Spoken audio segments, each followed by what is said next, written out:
Hello বন্ধুরা, তোমরা সবাই কেমন আছো? আশা করছি সবাই খুব ভালোই আছো।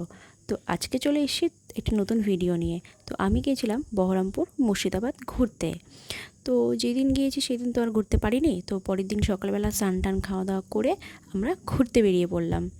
তো আমরা এখন যাচ্ছি টোটো করে। তো আমরা কোথায় যাচ্ছি দেখো।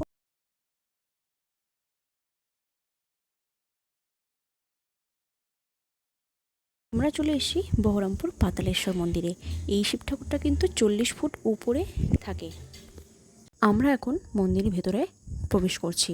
আর এই মন্দিরটি কিন্তু 300 থেকে 350 বছরের পুরনো। আর এই মন্দিরে দুটি বটগাছের মাঝে অবস্থিত বাবা পাতালেশ্বর। আর এই বাবা কিন্তু মাটির 10 ফুট নিচে অবস্থিত। তোমরা তো দেখতেই পাচ্ছ বাবা 10 ফুট মাটির নিচে। আর এখানে শ্রাবণ মাসে শিবরাত্রির সময় অনেক বড় করে পূজা হয়। তারপর আমরা চলে আসলাম বহরমপুরের ছোট রাজবাড়িতে। আর এটি হচ্ছে সেই রাজবাড়ির দিঘি। আর এটা হচ্ছে দুর্গা মন্দির, এখানে দুর্গা পুজো হয়। আর ভেতরটাও কিন্তু ঠিক ততটাই সুন্দর। তারপর আমরা গোটা রাজবাড়িটা ঘুরে নিই। আর ওখানে সব জায়গাতে ক্যামেরা অ্যালাউ ছিল না, জন্য তোমাদের সাথে ভিডিওটা শেয়ার করতে পারিনি। তারপর আমরা রাজবাড়ির ঠিক সামনের একটা গলিতে ওখানে 10 শিব মন্দির আছে, মানে 10টা শিবের মন্দির।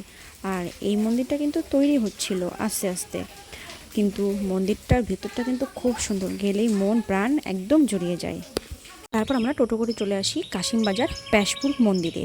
এই মন্দিরটা কিন্তু 57 ফুট উঁচু। আর মন্দিরের সামনেই রয়েছে ঠিক হরগৌরীর একটা মূর্তি। আর এখানে শ্রাবণ মাসের 4টি সোমবার আর শিব চতুর্দশীর সময় এখানে পূজা অনুষ্ঠিত হয়ে থাকে। আর এই বাবা কিন্তু ব্যাসদেব নামে পরিচিত। আজকের মতন ভিডিওটা এ পর্যন্তই। তোমাদের সবার ভিডিওটা কেমন লাগলো অবশ্যই আমাকে কমেন্টে বলো। আর ভিডিওটা ভালো লাগলে লাইক, কমেন্ট, শেয়ার আর সাবস্ক্রাইব করে দিও। ফেসবুক থেকে দেখে থাকলে আমাকে সুপর্ণা প্রামাণিক নামে পেজটাতে ফলো করে দিও। আর ইউটিউব থেকে দেখে থাকলে আমার চ্যানেলটা সাবস্ক্রাইব করে দিও।